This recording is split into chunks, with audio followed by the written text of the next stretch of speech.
Dengan bujuk rayunya, pria ini berhasil membawa gadis cantik ke hutan. Dan saat di hutan, pria yang bernama Chico ini membuat pingsan gadis itu. Lalu ia melancarkan aksi bejatnya. Pria ini bernama Chico. Ia adalah predator bagi gadis-gadis cantik yang butuh pekerjaan. Chico sudah beberapa kali menjalankan aksinya, dan sudah banyak gadis muda yang menjadi korban Chico. Chico adalah seorang pemuda yang tinggal di São Paulo, Brazil.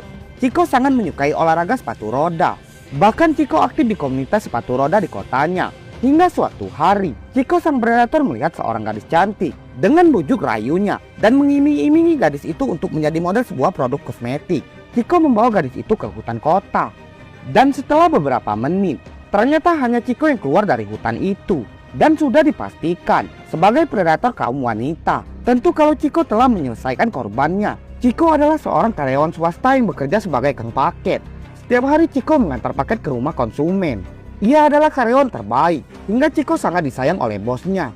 Bahkan Chico selalu dipuji bosnya karena kedisiplinan Chico saat bekerja. Hingga suatu siang, Chico yang sedang hendak main sepatu roda bersama komunitasnya. Ia melihat seorang gadis muda yang sangat cantik. Chico yang wajahnya pas-pasan dan agak di bawah standar ini pun mengajak gadis itu berkenalan. Seperti biasa, Chico menawarkan gadis itu untuk menjadi model kosmetik di perusahaannya. Gadis cantik ini bernama Christina. Melihat kecantikan alami Christina, jantung Chico berdebar kencang. Jiwa predatornya menggebu-gebu.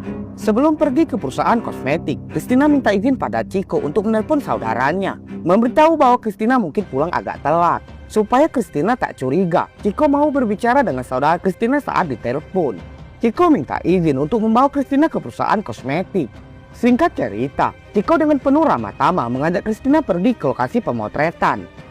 Chico mengatakan lokasi pemotretan produk kosmetik akan dilakukan di hutan.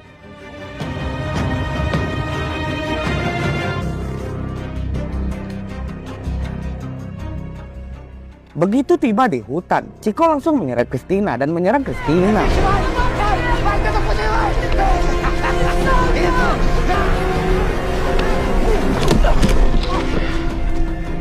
Setelah Christina tak berdaya, Chico mulai melancarkan aksinya sebagai predator bagi para gadis cantik. Setelah melakukan aksi bejatnya secara berulang-ulang, Chico menghabisi Christina. Dan Chico selalu mengambil kartu identitas para korban. Keesokan harinya, seorang kakek yang mengejar layangan putus masuk ke hutan tersebut. Dan kakek ini pun menemukan jasad Christina. Polisi pun datang ke tempat ditemukan mayat Christina. Lalu polisi menelpon kantor media. Dan gadis cantik ini bernama Elena. Elena adalah wartawan muda yang baru diterima kerja di perusahaan media. Dengan cepat Elena menuju lokasi ditemukannya mayat Christina.